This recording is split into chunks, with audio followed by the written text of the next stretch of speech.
kemudian agriculture common, kemudian juga ada reinvestasi dari keuntungan itu ke public goods. Nah, public goods ini adalah public goods yang bisa di-share bersama, termasuk di aspek lingkungan dan sumber daya alam di situ. Ya, kemudian juga, dan ini yang perlu saya garis bawahi juga, BUMDes di Cina ini awalnya memang dia dirancang untuk mengisi celah, yang mengisi gap di mana ada demand yang tidak bisa dipenuhi oleh sektor ekonomi lain, ya. Jadi kalau jualan tisu atau jualan anduk atau jualan minuman itu tidak ada gap di sana, ya, bahkan semua toko bisa menjual itu. Tapi ada gap yang tidak bisa diisi oleh usaha lain, itu yang kemudian diisi oleh BUMDes di Cina. Nah, ciri yang lain juga kenapa dia naik pada waktu itu ada strict budget constraint. Jadi oleh karena strict budget constraint, mereka kemudian berusaha untuk tetap mereinvestasikan sehingga uangnya berputar. Nah, kemudian juga terus berkembang.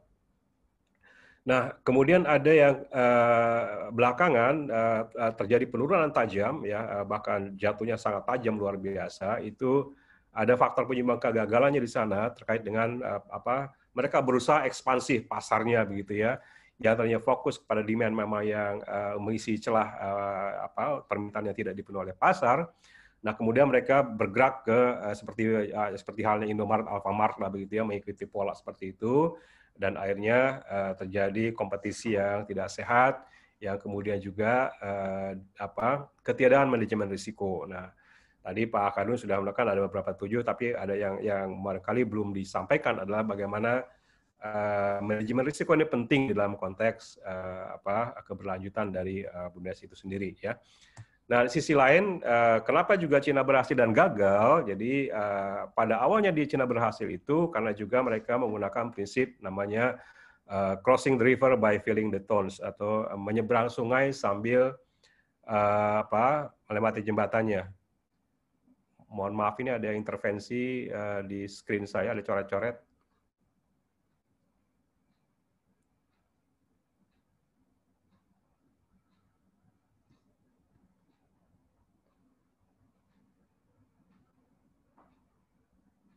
Mohon panitia bisa diberitahu. Oke. Jadi awal keberhasilannya memang karena ada ruh koperasi. Nah, ini yang juga pembelajaran buat kita, karena kemudian koperasi ini penting sebagai tulang punggung di perekonomian desa yang kemudian juga kita hilang saat ini, ya. Kemudian dibangun dengan culture yang kuat, yang kemudian juga dalam konteks community base, ya. Nah, kontribusi kejatuhannya lagi-lagi tadi ada transisi yang kemudian BUMDes ini di konteks ini ditransisikan sebagai private enterprises, ya, yang kemudian menimbulkan masalah corporate rights. Nah, ini pembelajaran yang menurut saya penting ya untuk kita lihat. Jadi bukan hanya terjadi di Indonesia saat ini, bagaimana juga Cina mengalami hal yang sama ketika berbicara BUMDes. Nah, kemungkinan juga rise and fall tadi, Pak Akar sudah menunjukkan ada beberapa identifikasi, ada 7 kurang lebih faktor, ya. Kalau saya lihat juga ini tadi, ya, bagaimana kemudian yang satu dibangun dari bottom up, yang ini malah lebih daripada top down, yang kemudian juga ada sisi plus dan minusnya tentu saja. Ketika dibangun dari sisi top down, dia punya backup regulasi, ya, cukup kuat di sana.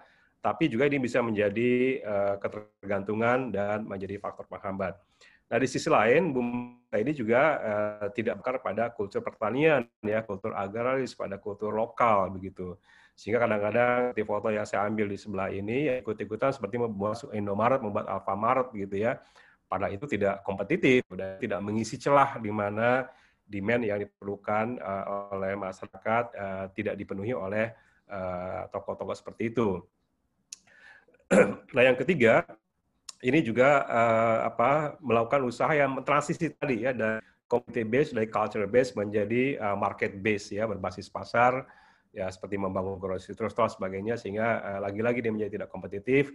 Nah, cost-nya menjadi mahal, dan juga menggunakan sumber dana lain, terutama dengan dana desa ini banyak kemudian mereka manfaatkan. Ya, ada plus minusnya lagi-lagi, memang itu menjadi injeksi bagi keberhasilan suatu BUMDes, tapi juga bisa menjadi ketergantungan, ya, menjadi addiction bagi desa. Ketika dana desa yang tidak ada, ya tadi menjadi mangkrak, kemudian menjadi papan nama, ya.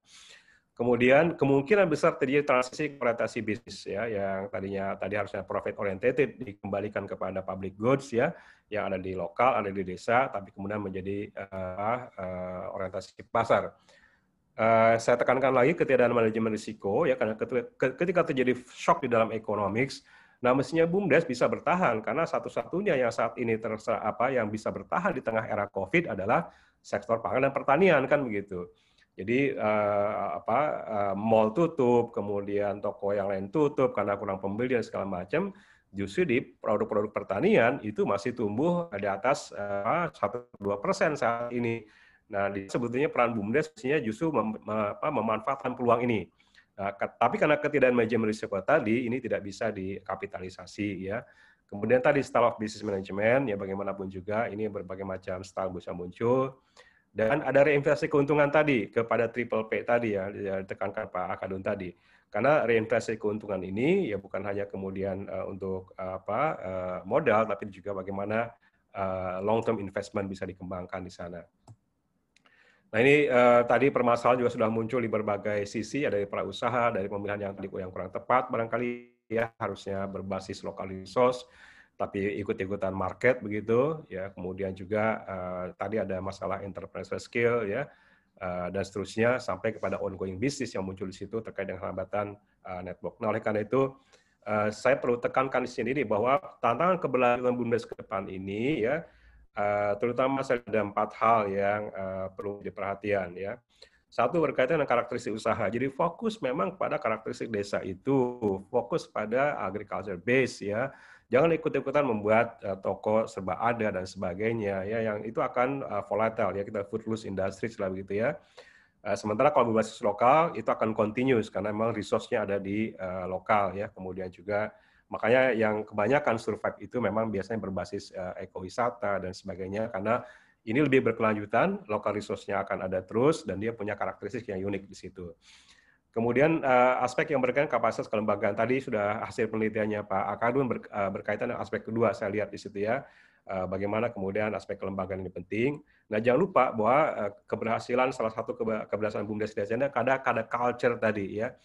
Agriculture itu adalah 2 kata, agri dan culture. Jadi kalau kita hilangkan culture-nya, yaitu juga berisiko sebetulnya karena culture itulah yang membuatkan Cina, Korea, Jepang, bagaimana mereka berhasil karena mereka tidak lepas dari aspek budaya lokalnya gitu ya. Tadi Pak Akadun sudah menyampaikan mengenai Small Undong ya, kemudian juga One Village One Product segala macam. Cina juga begitu. Dari kuat, very strong mereka di aspek culture itu. Nah, karena di situ kemudian digabung dengan aspek inovasi. Nah, karena kita menghadapi era 4.0 yang 4.0 di mana karakteristik ekonomi pembangunan sekarang didasarkan pada entrepreneurship yang didasarkan pada innovation gitu ya. Kita sebut dengan Schumpeterian economic. Schumpeter adalah ekonomi yang berbasis inovasi dan juga entrepreneurship. Nah, kemudian tadi juga sudah tekankan mengenai kemudian apakah fokus pada jaring horizontal di antara BUMDes dengan BUMDes atau vertikal ya, BUMDes dengan market struktur yang di atasnya. Kemudian berkaitan dengan kompleksitas ekonomi dalam manajemen risiko. Ini juga sekali ini penting ya karena situasi yang penuh risiko sekarang harusnya dijadikan peluang gitu ya, tetapi malah kita terlindas dengan kondisi COVID saat ini. Nah, jadi Bapak Ibu sekalian, dalam konteks inilah tantangan BUMDes berada kuat. Nah, kira-kira kalau kemudian gempuran dari sistem yang lama, gempuran sistem yang baru itu rendah ya dan dia beradaptasi sangat tinggi, maka mungkin kita berada pada kondisi namanya creative destruction ya. Artinya BUMDes itu nggak bakal bisa berisi. Nah di sisi lain kalau sistem lama tadi ada culture di situ, ada sistem pertanian, ada nafas kooperasinya dan segala macam masih bisa eksis, maka kemungkinan dia akan terjadi nama koeksistensi yang robust ya, saling eksis antara BUMDes dengan unit usaha lain ya, dengan UMKM, dengan tadi barangkali toko Indomaret, Alfamart dan sebagainya, itu bisa koeksisten ya. Nah, atau ketika kemudian tata cara yang lama yang kita miliki masih bisa bertahan, di sisi lain sistem yang baru juga tantangannya untuk masuk sangat tinggi, itu bisa menjadi resilience, ya, artinya bahwa BUMDes masih bisa bertahan dengan kelentingannya, ya, dengan adaptatif segala macam dan seterusnya. Memang kita usahakan dengan tantangan yang baru saat ini, ya, dengan gempuran teknologi dan segala macam, digital di pasar, ya, itu mestinya BUMDes berada pada kuadran 2 dan 4 ini, gitu ya, pada kuadran existence atau resilience. Ya. Jangan sampai pada kuadran 1 dan 3 dia akan terdestruktif dan sekaligus juga resilience hanya ilusi, gitu, daya tahannya hanya ilusi. Nah, bagaimana kemudian kita bisa bergeser dari kuadran 1-3 ini ke kuadran 4? Gitu ya, pertanyaan yang tadi mesti kita jawab, karena itulah yang menyebabkan BUMDes tadi bisa sustainable, ya. Nah, ke depan kita akan berhadapan lagi dengan undang-undang yang baru, begitu kan, karena undang-undang Ciptaker yang baru ini, undang-undang 11, mengubah peran BUMDes tadi yang tadinya memiliki seluruh aset dan segala macam diubah hanya mengelola usaha, kan begitu. Nah, ini cukup fundamental perubahan ini, dan jangan-jangan nanti apakah kemudian BUMDes ini akan tergempur juga dengan adanya Undang-Undang 11, apakah kemudian balik ke kuadran 1, ya, menjadi creative destruction, gitu ya, tereliminasi dengan sendirinya. Karena kalau kita lihat di sini ya hanya mengelola usaha, ya, segala macam. Nah, apakah betul dengan Undang-Undang 11 ini kita akan berada di kuadran 2 dan 4, begitu ya, bisa koeksis atau dia bertahan dengan sangat baik, gitu ya, resilience. Jadi ini yang juga menjadi penting ke depan di dalam konteks BUMDes. Jadi diperlukan ada namanya culture of growth, ya. Jadi culture of growth ini bagaimana BUMDes bisa sustain, bisa berkelanjutan, diperlukan budaya pertumbuhan, ya. Jadi ada culture, ada kata-kata growth di situ. Nah, di situ perlu namanya market for ideas atau ide untuk beramal. Jadi waktu saya diskusi waktu itu di Beograd, ya, ada satu dosen dari India yang dia ngajar di Singapura.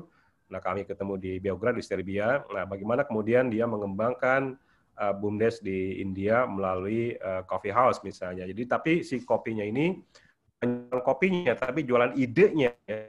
Jual bagaimana para petani itu bertukar pikiran, ya, kemudian juga mengembangkan usahanya dari ide itu muncul, ya, sehingga menghasilkan BUMDes-BUMDes yang sangat flourish, ya, sukses, gitu ya. Karena tadi ada culture yang sudah banyak dikembangkan di beberapa India, ya. Faktor-faktor lain juga perlu menjadi pertimbangan dalam konteks BUMDes yang berkelanjutan adalah bahwa kita harus melihat bahwa setiap usaha concern yang berbeda dan kepentingan.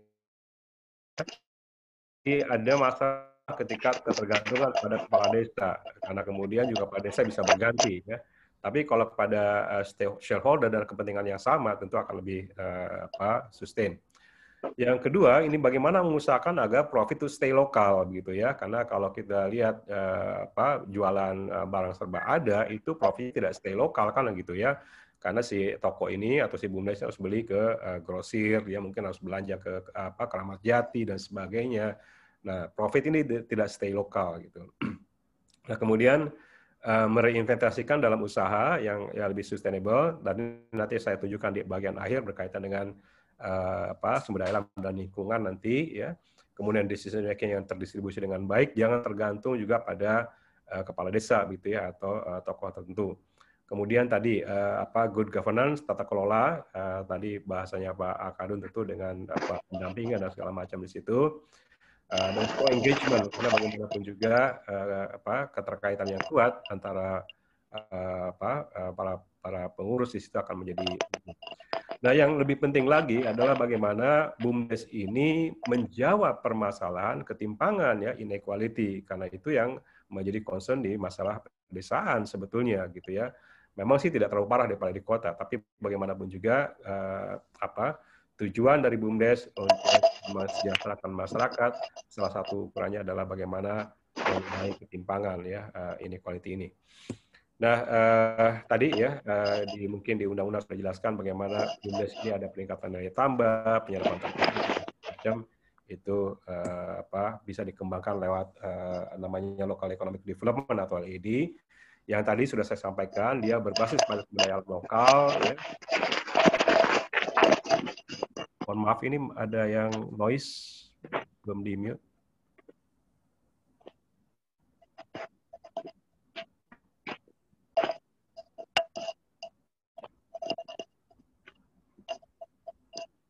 Mohon panitia untuk di-mute peserta lain. Oke. Jadi tadi yang saya sampaikan kenapa berhasil dan sebagainya gagal. Tadi kalau tidak berbasis pada local resources ya akan terjadi wash out effect atau efek pencucian ya, justru bukan profit yang ada di desa malah akan keluar. Terus juga menggali potensi sosial, culture dan historik karena justru jualan potensi sosial sejarah budaya lokal ini jauh lebih menarik ya dengan kondisi saat ini karena di jualan yang paling laku saat ini namanya jualan perhatian, namanya attention economics ya. Nah, attention economic ini dengan selfie, dengan segala macam Facebook, sosial media dan sebagainya, justru itu akan meningkatkan nilai tambah dari usaha-usaha yang dikembangkan di BUMDes tadi. Ini banyak kalau kita lihat ya di berbagai negara yang pernah saya kunjungi ya baik di Asia maupun di Eropa yang jualannya itu saja sebetulnya. Saya pernah ke Nordic country di Copenhagen itu malah kalau musim panas dia jualan sosial sejarah itu ya bagaimana kemudian orang-orang desa memakai pakaian adat tahun 1800-an ya kemudian direkonstruksi rumah-rumah tahun 1800-an dibangun desa-desa pada tahun 1800-an itulah justru mendatangkan income gitu ya dengan pola-pola budaya seperti itu. Nah, mestinya juga BUMDes berbasis local economic development seperti ini. Jadi jangan jualan foodless industry yang diproduksi oleh Unilever dan sebagainya. Ya tidak salah, tapi itu tidak kompetitif dengan toko-toko yang lain ya, Indomaret dan sebagainya. Tentu ada penekanan pada kemitraan ya antara stakeholder dari pemerintah desa, pelaku usaha dan juga masyarakat ya. Nah, lebih penting juga bagaimana sebenarnya saya ingin ya mimpi saya bagaimana BUMDes ini melakukan frugal innovation namanya. Frugal innovation itu local resource basisnya ya sumber daya ada di daerah dibutuhkan oleh desa itu dengan cost yang sangat murah gitu ya. Jadi ini contoh bagaimana di India mereka jualan kulkas, BUMDesnya itu kulkasnya terbuat dari tanah liat, tanah lempung sebetulnya, yang dulu kita buat kendi. Jadi kalau kita kan minum dari kendi, zaman saya masih kecil itu minum dari air kendi, karena nggak ada kulkas. Tapi ini sudah cukup dingin ya. Nah, bagaimana kemudian BUMDes di India ini mengembangkan kendi dari tanah liat, ini dari kendi. Dia nggak perlu listrik, nggak perlu energi, nggak perlu apa-apa, tapi cukup menyimpan sayuran dan buah-buahan selama 2 minggu begitu. Nah, dengan begini, itulah yang dibutuhkan desa. Itulah juga gap yang tidak dipenuhi oleh market, oleh toko elektronik, begitu ya. Dan desa memerlukan inovasi seperti ini, karena tadi kalau pakai listrik tentu mahal, mungkin juga belum ada jaringan listrik, ya. Nah, padahal yang dia butuhkan adalah bagaimana kemudian bisa menyimpan makanan, sayuran, dan sebagainya. Dan ini sangat laku keras, ya, namanya metal refrigerator ini di India, ya. Padahal ini terbuat dari tanah liat saja, didesain sedemikian rupa, dikelola oleh BUMDes, luar biasa saat ini keuntungannya bahkan sangat terkenal di berbagai dunia. Nah, ini kita sebut dengan frugal innovation ya, berbasis local resources, memang juga memenuhi kebutuhan lokal ya, kebutuhan desa itu sendiri. Ya. Jadi kalau kita penuhi kebutuhan dari luar, terjadi ya efek pencucian yang kemudian uangnya atau profitnya tidak stay lokal, tapi terjadi kebocoran ekonomi ke perkotaan ya, karena harus belanja ke kota dan sebagainya ya. Nah, kemudian juga bagaimana di dalam konteks ekonomi supaya dia sustain. Nah, ada namanya long tail demand. Jadi kalau Pak Akadun barangkali dengar lagu itu biasanya minta Gereja Tua ya, Gereja Tua lagu tahun 70-an oleh Palmbers. Tapi masih ada sampai sekarang, itu namanya long tail ya.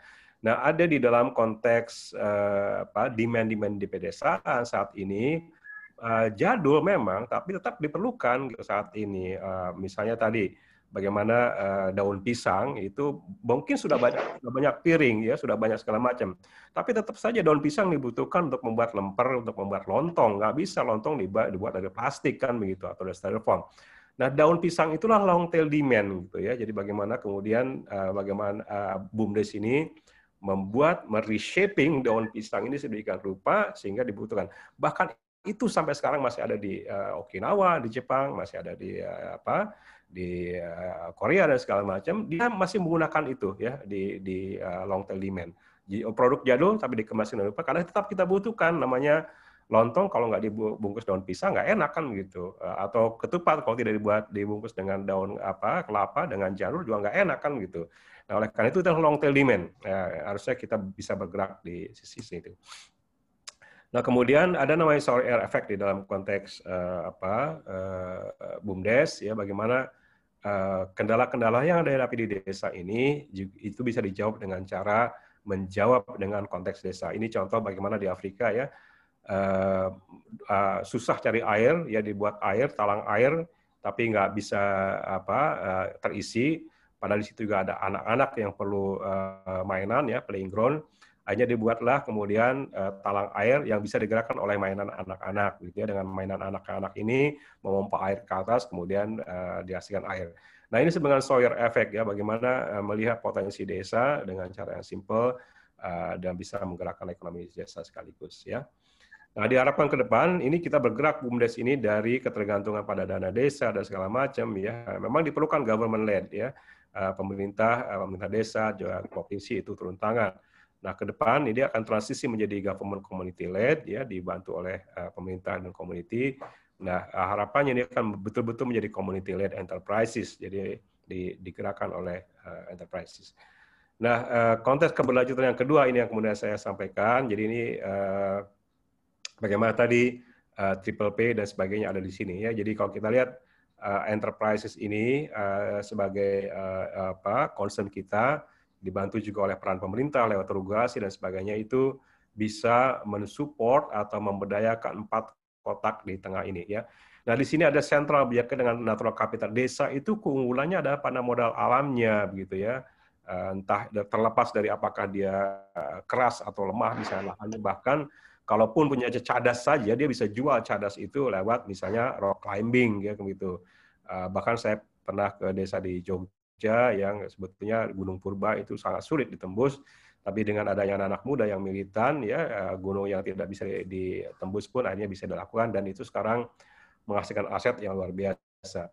Nah, natural capital ini kemudian didukung oleh kapital yang lain. Di situ ada aspek sosial dan lingkungan, ya, ada social capital di sini, aspek sosialnya, ya, bukan hanya profit dinikmati oleh pengurus, tapi juga bagaimana melakukan distribusi sosial melalui social capital dan human capital, ya. Di sini juga diperlukan penguatan infrastruktur, kemudian juga penguatan pasar tadi, ya, di mana celah-celah pasar yang bisa kita isi, jadi bukan mengisi pasar yang memang sudah diisi oleh yang lain. Kemudian jangan lupa, tadi Pak Akaru sudah menekankan ada aspek kapasitas, ya, penguatan knowledge base, ya, karena bagaimanapun juga BUMDes mungkin memerlukan harus melakukan namanya digitalisasi pasar, ya, dengan kondisi COVID saat ini. Mereka mungkin bisa melakukan inovasi dengan cara-cara digitalisasi market atau digitalisasi sistem. Oleh karena itu perlu penguatan knowledge base ini sehingga dia akan memperkuat program-program dan pemberdayaan yang ada di sini. Nah, di sini ada supporting sumber daya lingkungan, ya. Jadi jangan lupa bahwa kalau lingkungannya rusak desa itu, natural capitalnya tidak akan memberikan services, layanan, yang kemudian juga akan berimplikasi ke semua aspek. Oleh karena itu penting untuk menjaga tadi, ya, resource dan environment-nya di sini, ya, kemudian diperkuat dengan knowledge base, diperkuat dengan penguatan institusi, tadi ada pemberdayaan, pendampingan, penyuluhan dan sebagainya. Silakan itu juga dijalankan. Jangan lupa juga di sini ada link antara man-made capital, infrastruktur dan pasar, begitu, ya. Nah, what kind of market yang kita perlukan? Nah, ini juga tadi, jangan sampai terjadi kebocoran ekonomi keluar, karena yang kita perlukan di dalam BUMDes adalah profit stay lokal, ya, sehingga menghasilkan BUMDes yang sustainable atau sustainable enterprises. Jadi framework inilah yang menjawab dua hal tadi. Ini karena waktu sudah setengah jam, jadi itu sharing saya yang singkat, Pak Akaru dan Bapak dan Ibu sekalian. Terima kasih atas perhatiannya. Assalamualaikum warahmatullahi wabarakatuh. Waalaikumsalam warahmatullahi wabarakatuh. Baik, terima kasih atas pemaparannya dari Profesor Ahmad Fauzi, PhD. Untuk selanjutnya, Bapak dan Ibu, kami mohon kepada para peserta FGD untuk mengisi link daftar hadir di layanan chat yang ada di Zoom. Jadi silakan Bapak dan Ibu untuk mengisi daftar hadirnya di link yang sudah saya share di layanan chat via Zoom ini. Baik, Bapak dan Ibu, acara selanjutnya yaitu pemaparan materi dari narasumber kita yang kedua, yaitu kepada yang terhormat Profesor Hanif Nurholis, MSI. Saya persilakan. Ya, terima kasih Bu. Assalamualaikum warahmatullahi wabarakatuh. Waalaikumsalam warahmatullahi wabarakatuh. Salam sejahtera bagi kita semuanya. Ya, yang saya hormati para narasumber, yang saya hormati juga Ketua STIA 11 April Sumedang, dan para pemirsa semuanya yang ikut pada acara ini. Jadi saya di sini melihat dari angle-nya yang sesuai dengan ilmu saya, yaitu dari sisi administrasi publik ya. Nah, oleh karena itu ya, ini akan saya sampaikan. Jadi ini saya melihatnya dari sisi administrasi publik ya.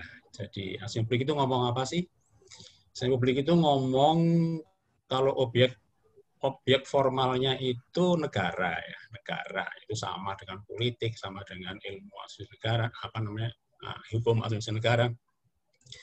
Tapi objek formalnya itu ada kebijakan, kemudian ada manajemen organisasi publik, kemudian ada pelayanan publik ya, public service, ya, kemudian ada lagi yaitu tentang kinerja satu organisasi publik itu sendiri. Sehingga saya melihatnya dari situ saja ya. Oke, terusnya. Ya, selanjutnya. Silakan. Jadi kalau kita bicara tentang pengembangan kapasitas, itu di dalam konsep dan teorinya itu ada 3 yang disentuh. Sebelumnya. Ya, ada 3 yang tersentuh. Jadi yang pertama itu adalah bagaimana satu katakan BUMDes itu ya dari sisi peraturan perundang-undangannya itu bagaimana. Kemudian pada tingkatan sistem ya. Jadi sistem itu dibentuk yaitu ini dalam ilmu public administration itu selalu dimulai dari kebijakan ya. Jadi sistem publik itu ngomong memang itu adalah kelanjutan dari satu keputusan politik ya. Jadi politik itu membuat kebijakan dan kebijakan itu diracik oleh satu birokrasi ya yang kemudian disahkan oleh kekuatan politik yaitu DPR dan Presiden gitu ya. Nah, kemudian setelah itu dibuat kebijakannya kemudian itu dilaksanakan. Nah, itu sudah masuk pada wilayah administrasi publik. Nah, kemudian ketika itu kemudian dilaksanakan maka masuklah yang namanya organisasi publik itu. Dalam hal ini adalah BES ya. Nah, di situ kita sudah ngomong ya bagaimana SOTK-nya seluruh organisasi ya dan tata kerjanya kayak apa. Kemudian governance-nya, tata laksananya bagaimana. Dan kemudian yaitu decision making-nya itu bagaimana ya karena untuk suatu organisasi itu bisa jalan itu dimulai dari decision making. Jadi ada seorang leader, ada seorang pemimpin yang kemudian membuat keputusan. Nah, setelah membuat keputusan apa berarti di situ? Maka di situ ada KIS, ada koordinasi ya. Kemudian juga integrasi dan sinkronisasi. Nah, itu supaya nanti keputusan yang diputuskan, yang diambil itu nanti bisa mencapai tujuannya. Nah, kemudian tak kalah pentingnya ini pada tingkatan individu, yaitu individu itu apakah memang dia punya pengetahuan untuk itu, punya keterampilan, punya pengalaman, dan dia juga punya etika profesi. Ya, apakah dia itu kerja itu memang dia berdasarkan etika profesi, apakah ya sekedar pokoknya daripada nganggur gitu, daripada nggak ada kerjaan gitu ya. Nah, kemudian dia bekerja ya kalau bahasa Jawanya sak-sae, sekenanya begitulah. Oke, itulah dari sisi konsep dan teori tentang pengembangan kapasitas. Ya, terusnya lanjut. Nah, dari situ kemudian kita harus melakukan satu assessment ya. Assessment BUMDes itu dari mana kita sekarang itu berada, itu tadi saya sampaikan pada riset ya. Jadi risetnya Pak Kadun ini kebetulan sama-sama satu ilmu, satu angle tentunya dengan saya, ya, satu sudut pandang, ya. Jadi dan itu diperkuat dengan riset lapangan, artinya itu kan ngomong data ya, bukan asumsi juga bukan apalagi khayalan, bukan. Jadi BUMDes itu kondisinya itu ya antara ada dan tiada. Dalam bahasa Arab namanya wujuduhu ka'adamihi. Jadi wujudnya sama dengan tiadanya. Nah, oleh karena itu kemudian kita berpikir kemana tujuan kita, lah itu kemudian ada di situ ya visi, misi, programnya apa lah. Kemudian caranya untuk mencapai itu bagaimana. Nah setelah kemudian cara juga nanti juga berpikir bagaimana untuk mempertahankan. Nah itu ya. Nah tadi kalau kita lihat data seperti itu, ini kan pekerjaan berat ya, pekerjaan PR yang luar biasa itu karena ya, data kami itu hanya 7% yang jalan, 93% nggak jalan. Itu saya ambil data dari bumdes.id itu ya. Oke, terus ya. Terus ya. Nah, kalau kita ngomong ya bagaimana kita melakukan assessment ya, maka harus data-data itu kemudian kita analisis dan tadi sudah ketemu data mikro pada tingkat kabupaten itu sudah luar biasa. Saya kira itu bukan mikro itu ya, itu sudah bisa kita angkat ya, kita generalisasi paling tidak untuk satu kabupaten dan itu mungkin juga jauh-jauh beda lah pada tingkat nasional. Saya kira sama. Ya, kemudian setelah analisis, kemudian perencanaannya bagaimana, pelaksanaan bagaimana, kemudian kita evaluasi dan itulah siklus dari capacity building itu, pengembangan kapasitas itu. Oke, terus? Ya, terus?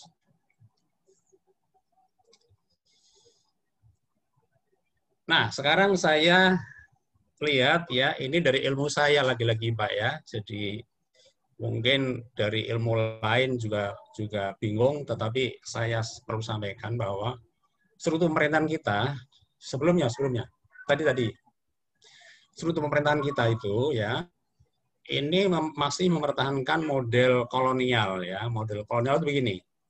Jadi pemerintahan kita itu awalnya dibentuk oleh Daedalus tahun 1800. Jadi sudah 200 tahun yang lalu ya. Halo, kok hilang? Halo? Halo, iya. Jadi pemerintahan kita itu dibentuk oleh Daedalus, kemudian 1800 itu semua sentralisasi.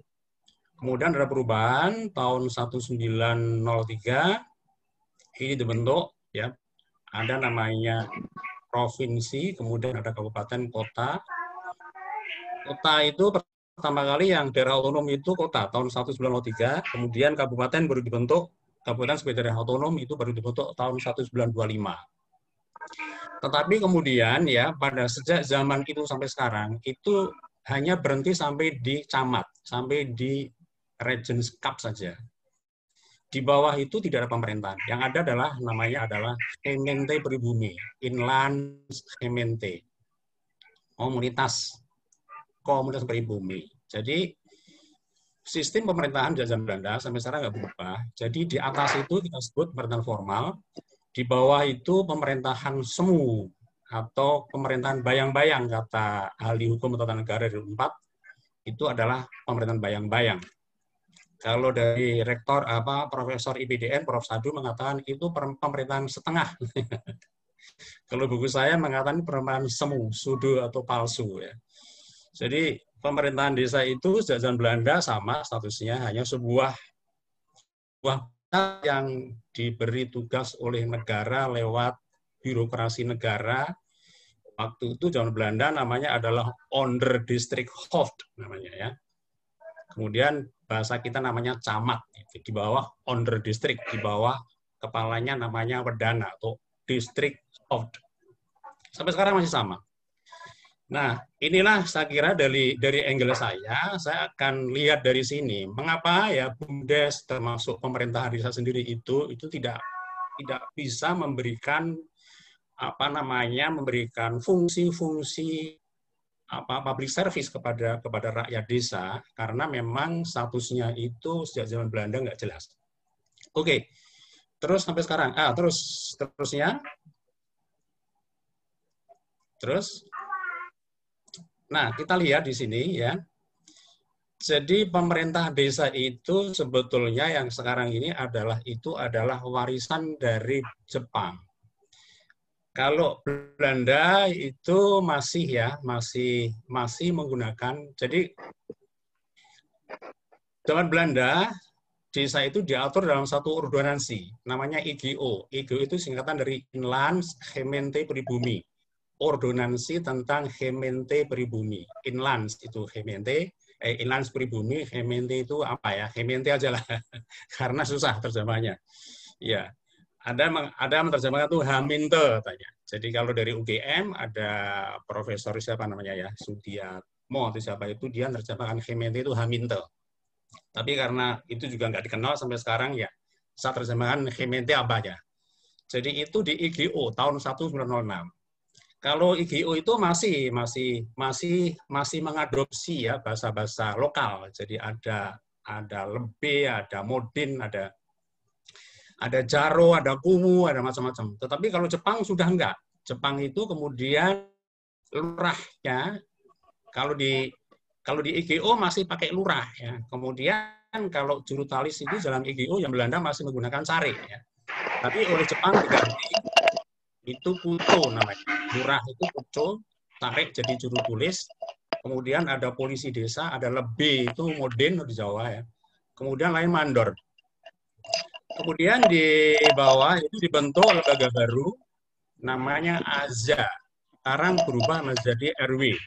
Di bawah apa namanya? Di bawah AZA itu dibentuk namanya GUMI, sekarang berubah menjadi RT. Dan ditambah lagi, silakan klik lagi. Silakan klik lagi ya. Ya, klik lagi. Silakan. Nah, kemudian ditambah lagi adalah sekarang namanya LKD itu ya. LKD itu Lembaga Kemaksaan Desa. Itu buatan Jepang semua itu ya.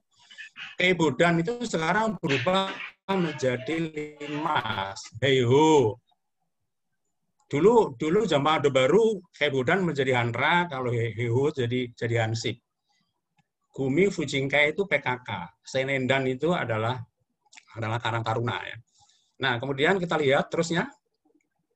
Kita terus. Ya, terus klik lagi. Ya, terus. Nah, kemudian sejak Orde Baru tidak ada perubahan ya. Jadi itu hanya copy paste aja dari desa zaman Jepang yaitu yang disebut dengan ku tadi. Hanya namanya dirubah-rubah aja. Juru tulis jadi kucu menjadi kepala desa. Kemudian apa namanya? Juru tulis menjadi sekdes. Mandor-mandor itu jadi kaur-kaur gitu ya. Nah, kemudian ada perubahan sedikit yaitu di Undang-Undang Nomor 6 tahun 2014 ya. Ya, terus diklik lagi. Klik lagi aja. Ya, klik. Oke. Ya, cukup ya. Nah, di sini hanya perubahan. Kalau zaman Orde Baru itu kasih nggak ada, semuanya kaur. Nah, setelah Undang-Undang Nomor 6 2014 itu ada kasih, ada pelaksana. Kalau zaman dulu, zaman Orde Baru itu semua itu stafnya sekdes ya. Sekarang ada staf tiga pejabat. Kemudian ada kasih, ada 3 pejabat juga sebagai pelaksana. Kemudian ada kepala dusun yang kemudian membawai ya seolah-olah padahal itu nggak diatur dalam struktur formal ya. Jadi RT, RW, LKD lain itu macam-macam itu sebetulnya nggak diatur dalam undang-undang maupun di peraturan menteri macam-macam nggak. Karena itu sebetulnya adalah LKD. Dan di situ saya katakan bahwa Undang-Undang Nomor 6 2014 itu didesain sebagai pemerintahan difabel, pemerintahan cacat ya. Karena apa?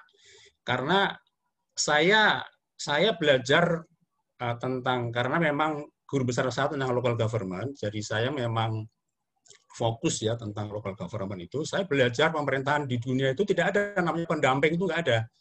Pendamping itu kan proyek ya sebetulnya ya, proyek PNPM itu ya, proyek untuk Pokmas kemudian dikasih pendamping. Tapi kemudian bisa bikin pendamping. Maka ini kan seperti orang itu Pak Kadun ya, kalau orang umroh atau haji itu Pak ya, itu kan ada pendampingnya itu. itu kan mendampingi orang-orang cacat itu. kalau kalau ada pendamping kan nggak bisa tawaf. Nah, desa juga begitu. Jadi kalau pendamping nggak kerja ya nggak jalan dia. Ya. Repotnya pendampingnya pun juga profesional karena dari partai atau dari ormas tertentu gitu ya. Sehingga ya dia makan gaji buta aja. Ini riset saya begitu ya. Ya. Dan kemudian cara kerjanya karena memang apa namanya organisasi desa itu sangat sederhana begitu, hanya ada 3 staf ditambah dengan 3 kasih ya. Maka cara kerjanya ya kayak militer Jepang itu ya. Jadi bikin LKD sebanyak-banyaknya, kemudian LKD itu dimobilisasi atas nama partisipasi katanya. Partisipasi kok dipaksa. ya, sehingga itu apa? Akhirnya ya kalau Jepang sukses ya, karena apa? Karena itu kan militer ya. Ini ada satu penelitian yaitu dari Skumeter itu ya. Dia mengadakan satu riset model-model kayak gini ternyata ada sukses tuh di negara totaliter dan negara fasis ya, dan gagal total di negara demokrasi. Saya kira ini kalau kita potret Indonesia itu juga sama saya kira ya, sama dengan temuan Skumeter itu, Philip Skumeter itu ya. Oke terus ya, terus ya. Nah di sini ya. Kita lihat bahwa bagaimana pemerintahan desa yang hanya sebuah pseudo government itu atau pemerintahan bayang-bayang itu, maka menjadi sangat over-regulated ya. Ada 2 undang-undang yang mengatur, ada 2 PP yang mengatur, ada 27 Permendagri yang mengatur, ada Permendes 32 Permendes, ada PMK Menteri Keuangan 2, dan itu pun baru yang saya hitung, dan setiap hari keluar itu ya. Sehingga pemerintahan desa itu pemerintahan yang over-regulated. Ada seorang filosof namanya Cicero dari Yunani mengatakan ya. Jadi pemerintahan yang banyak peraturan itu adalah pemerintahan yang tidak bisa menghasilkan keadilan kepada rakyatnya. Ya itu kita lihat, kita cek aja nanti ya faktanya gimana itu. Ini kata filosof ya, Cicero namanya ya. Jadi Pak Kadun ini paham gitu ya, karena beliau ahli filsafat. Bukunya tebal. Jadi modulnya S3 di UT itu ya. Oke, terusnya ya. Terus ya. Silakan. Nah, sekarang kita lihat ya, kewenangan desa itu menurut undang-undang itu ya, itu ada 4. Sebetulnya 4 itu ya. Yang pertama hak asal-usul, yang kedua lokal skala desa, dan tugas dari pemerintahan atasan itu ada 2. Tugas dari pemerintahan dan tugas lain. Nah, itu apa maksudnya saya nggak ngerti. Tapi sebetulnya dalam riset saya, dari semua tugas itu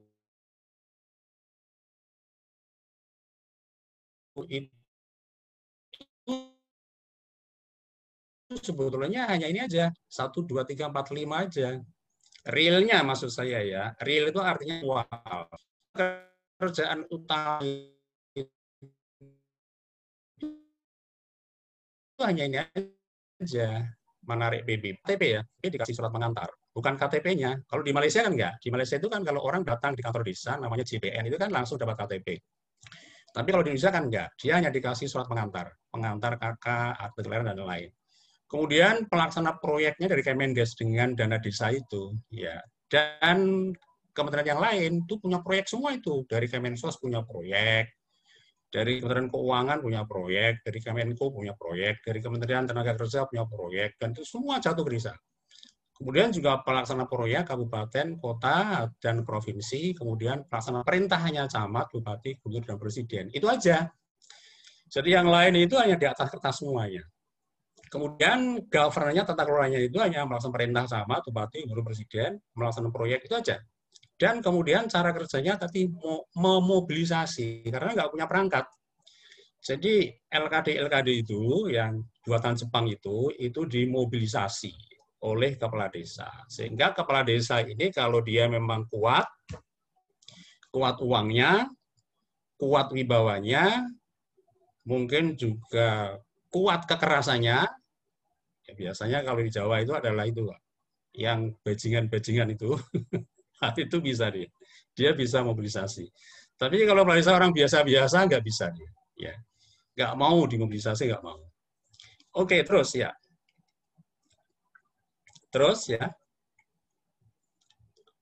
Nah, saya ingin memberikan apa ini gambar ini tuh apa maksudnya? Jadi begini, pemerintah pusat itu sebuah badan hukum modern. Maka ya badan hukum rakyat ya. Pemerintah pusat itu adalah satu person sebagai badan hukum, satu korporasi publik korporasi. Maka dia itu ya mestinya modern, ya orangnya terlatih, semua gede, bisa muat semua. Kemudian bikin BUMN itu sebuah korporasi modal, satu kumpulan modal yang menjadi sebuah badan hukum sebagai satu person atau satu corporation, satu korporasi. Ya, yang kecil maka ya artinya apa? Satu korporasi modern yang dibentuk BUMN. Itu pun juga banyak yang buntung, yang untung nggak banyak, yang untung itu kan paling bank Mandiri itu untung ya. Tetapi PT Pertani itu ya buntung dia ya. Padahal itu sebuah korporasi modern ya. Oke, terusnya ya. Nah, sama dengan Pemprov itu juga sebuah korporasi modern ya. Jadi masinisnya itu dilatih, ada awak sepurnya, Pak, kereta apinya juga dilatih, pramugarinya dilatih, gerbongnya juga mesin modern gitu. Kemudian bikin BUMD, itu sebuah korporasi modal. Ya kira-kira ya kereta kecil gitulah ya. Hanya dia bergeraknya bukan di pabrik governance, tapi dia bergerak di bidang ekonomi. Itu pun juga banyak yang rugi. BUMD itu provinsi itu mana yang untung ya? Nggak ada yang untung itu ya. Banyak yang rugi juga ya. Oke, sekarang terus ya. Ya terus ya. Terus. Nah sekarang Pemkap itu pun juga sebuah korporasi modern ya paling tidak ya bisnya punya SIM gitu, ada latihannya juga, kenanya ya mungkin juga dilatih, mesinnya mesin modern. Dia juga punya BUMD yang juga sebuah korporasi modern ya. Itu pun ya saya nggak tahu di Sumedang ya, tapi di daerah saya di Demak itu hampir semuanya rugi dan banyak yang bangkrut, mangkrak juga. Di Demak itu ada 5 BUMD yang sekarang masih jalan itu hanya untuk PDAM, yang 4 sudah mati semua dan membebani APBD, ya, nggak jalan. Dan yang BUMD yang PDAM itu pun untung, tapi untungnya nggak signifikan. 1 tahun paling untungnya hanya berapa? Hanya 30 juta. Nggak signifikan ya dengan modalnya, dengan asetnya itu ya. Saya nggak tahu deh di Sumedang itu, saya kira juga sama mungkin ya. Jadi, nah oke, sekarang lanjut ya. Silakan lanjut ya. Nah, sekarang saya ingin berikan gambaran. Apa itu maksud saya gambar itu? Jadi pemerintahan desa itu adalah pemerintahan tradisional, warisan dari zaman Belanda, zaman Jepang, khususnya zaman Jepang lah ya. Ini hanya sebuah pemerintahan yang ya dia bukan pemerintahan formal ya. Perangkatnya itu juga bukan perangkat ASN yang dilatih dengan pengembangan yang sistematis, gaji yang memadai, di pensiun ya, kemudian ada kenaikan pangkat, kenaikan karir. Itu pemerintahan tradisional. Jadi tidak sama kalau kendaraan itu nggak sama dengan tadi, dengan pesawat terbang dan kereta api ya, dengan bus, bukan. Dia hanya kelasnya gerobak sapi aja ya. Jadi ya ngangkutnya ya kusirnya ya nggak perlu latihan, awaknya ya sekena-kenanya saja, sae gitu ya. Kemudian bikin BUMDes itu juga ya pada tingkat itu, pada gerobak songkro aja sebetulnya gitu. Tetapi orang-orang Jakarta, para pembuat kebijakan yang dia di belakang meja, itu diatur seperti pesawat tadi. Seperti pesawat terbang gitu ya. dengan satu aturan-aturan yang sangat canggih, sangat modern, dengan asumsi-asumsi ya yang nggak nyambung. Ya, jadi makanya Pak Kadon nggak usah heran, karena asumsi yang dipikirkan oleh para pembuat kebijakan di Jakarta sana, di kantor Kemendes itu asumsi di langit semua, Pak. Ya, dia nggak tahu bahwa sebetulnya pemerintahan desa itu tingkatnya gerobak sapi, Pak. Itu bukan pesawat terbang, bukan kereta api, juga bukan bus, bukan. Mesinnya itu mesin tradisional, ya, ditarik dengan sapi, makanannya bukan bensin, makanannya itu rumput. Kemudian BUMDes itu sebetulnya hanya tingkatannya kalau barangkali kalau warung itu ya warung angkring gitu, Pak.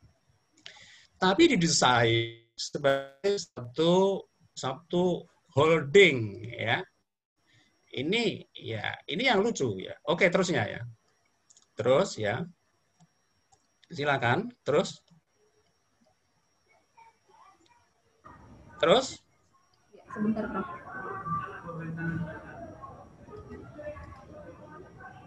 Halo? Ya, sebentar, Prof. Halo, ya terus, ya.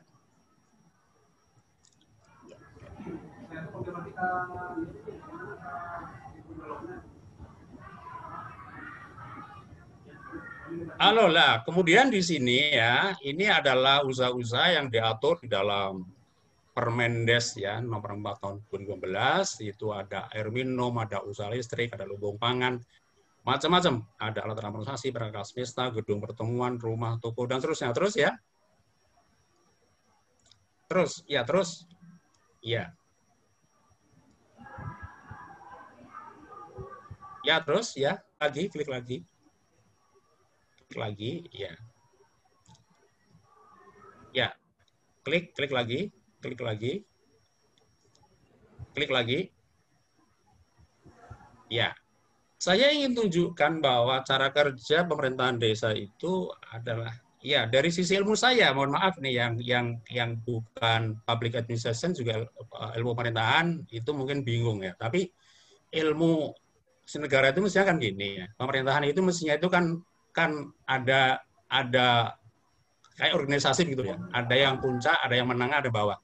Kalau desa itu lucu ya, dia nggak jelas atasannya itu siapa sebetulnya ya.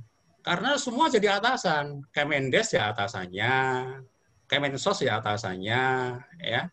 Kemendagri ya atasannya, camat ya atasannya, bupati ya atasannya lagi gitu. Itu siapa sebetulnya ya? Pemerintah desa itu atasannya siapa? Karena semua bisa potong kompas ya. Kemensos bisa potong kompas, Kemendes bisa potong kompas, ya. Kemudian dari BKKBN juga potong kompas, dari Kemenaker juga potong kompas. Ini sebetulnya ini pemerintahan apa ini ya? Dari si public administration ini menjadi sangat aneh pemerintahan desa itu, sehingga ya kinerjanya menjadi semrawut seperti itu. Terus ya. Dari situ, nah sekarang saya ingin membuat perbandingannya. Kalau BUMDes, coba kita lihat itu ya, ada namanya unit usaha. Jadi didesain BUMDes ini sebagai holding, ya. Bukan sebagai sebuah suatu perusahaan yang dia bergerak dalam satu sektor. Tapi dia menjadi holding. Padahal ya, sekarang kita lihat, teruskan ya. Kita lihat, BUMN itu yang holding itu apa ya? Saya belum ketemu ya. BUMN itu sebagian besar saya kira dia itu bergerak dalam satu sektor. Misalnya ini adalah sebelumnya ya.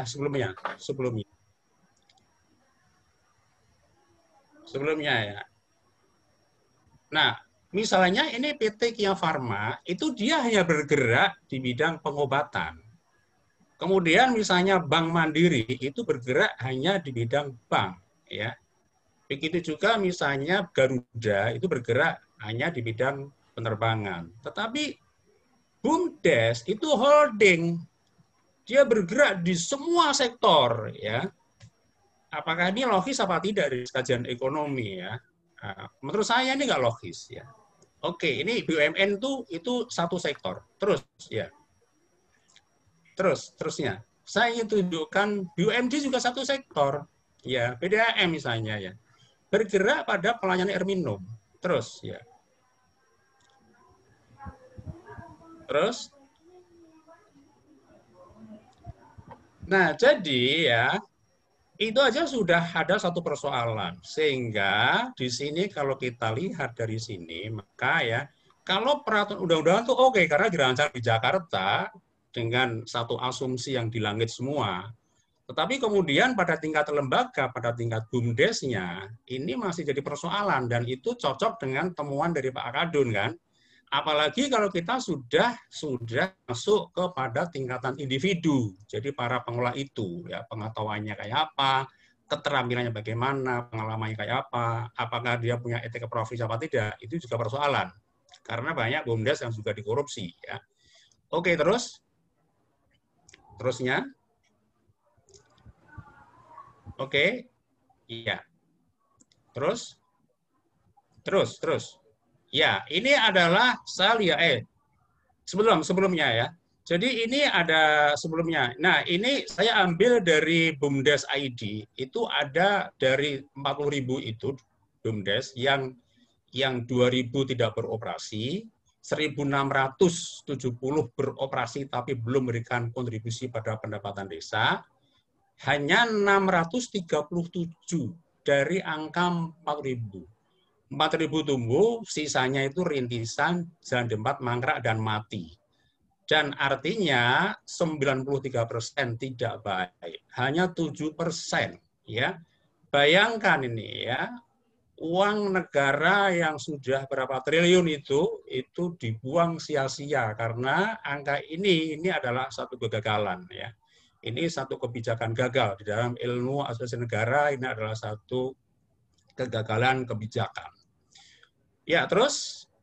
Nah, terusnya, jadi problemnya apa kalau begitu? Problemnya itu adalah status pemerintahan desa tadi, yang hanya pemerintahan bayang-bayang, atau setengah, atau sudu tadi. Kemudian status BUMDes itu, jadi itu badan hukum, ya. Sekarang katanya sudah jadi badan hukum, sebelumnya belum ya. Dengan Undang-Undang Omnibus Law itu, tadi sampaikan, itu katanya udah jadi bahan hukum ya. Tetapi kompetensi dan kapasitas SDM-nya dan budayanya itu kan masih budaya rural ya, atau komunalisme atau tribalisme. Mungkin kalau di Sumedang itu sudah agak urban lah ya. Tetapi kalau makin jauh sana, makin ke dalam sana, itu budayanya rural, masih komunal gitu ya. Ya, pokoknya jalan itu ya baik-baik saja, nggak perlu kompetensi, nggak ada apa-apa. Apalagi di daerah pedalaman itu masih budaya tribalisme, budaya kesukuan. Ya. Di sana itu nggak ada kompetensi, nggak ada profesionalisme, nggak ada namanya pembagian tugas, nggak ada. Semua diatur dengan cara komunal, dengan cara tribal.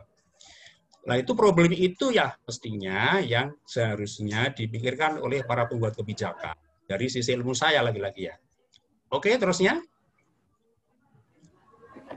Terus. Nah, ini hanya ini aja ya. Jadi orang barat tuh punya pepatah begini, honesty vivere atrium non leader suum oiki, hidup secara terhormat, tidak mengganggu orang lain, berbuat kebajikan.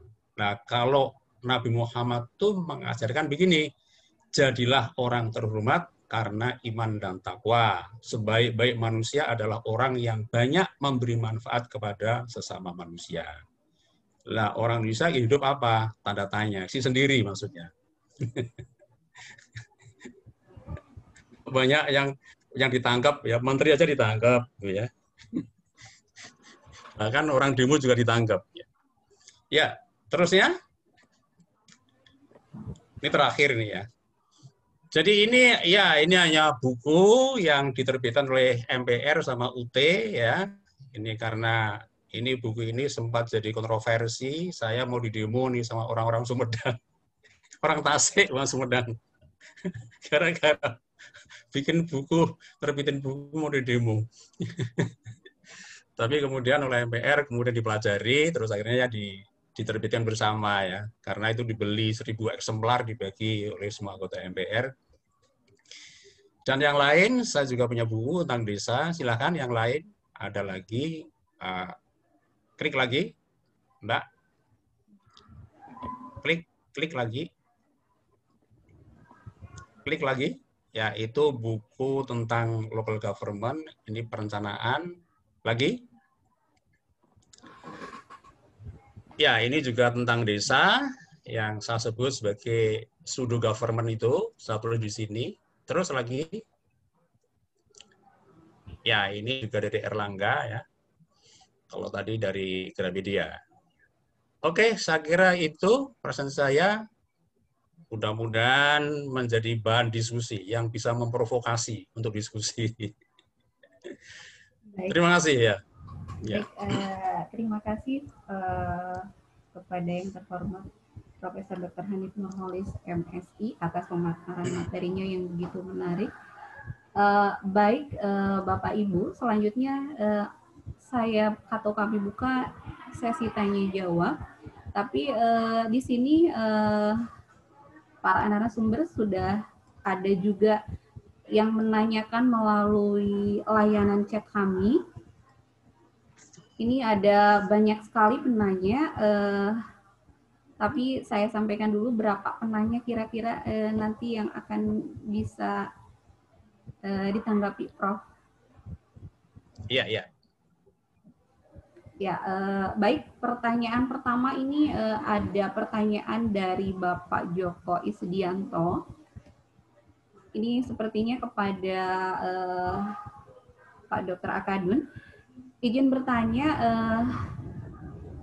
yang pertama, dari hasil penelitian Bapak, kesulitan apa saja yang paling dominan yang dialami BUMDes dalam melaksanakan kinerjanya sehari-hari? Kemudian masih dari Bapak Joko Isdianto, dalam kategori BUMDes, yang Bapak teliti ada 4 kategori BUMDes didasarkan pada parameter apakah kategorisasi tersebut. Itu pertanyaan dari Bapak Joko Isdianto. Kemudian yang kedua, ini pertanyaan dari Bapak Martin Puyo dari Gorontalo. Kinerja BUMDes itu dilihat dari BUMDes dasar dan BUMDes berkembang yang disampaikan tadi. Kira-kira seperti apa yang dimaksud kriteria BUMDes dasar dan BUMDes berkembang yang dimaksud ya. Kemudian hampir sama dengan pertanyaan Pak Joko tadi, formula yang digunakan untuk mengukur kedua BUMDes ini seperti apa, Pak? Baik, banyak sekali ini pertanyaan yang lain. Ada pertanyaan lagi, ini dari Bapak Joko Isdianto juga ya. Dia menanyakan untuk Prof. Ahmad, sepertinya ini disampaikannya. Menurut saya BUMDes yang memiliki produksi sendiri itu banyak yang kesulitan memasarkan hasil produksinya agar lebih luas terpromosi dan terjual lebih luas, maaf maksudnya. Bagaimanakah BUMDes ini bisa memperluas jaringan pemasarannya secara lebih cepat, efektif selain via media sosial? Mungkin itu beberapa pertanyaan dulu yang bisa Bapak-bapak penyaji dan narasumber silahkan bisa dijawab satu persatu dari sekarang.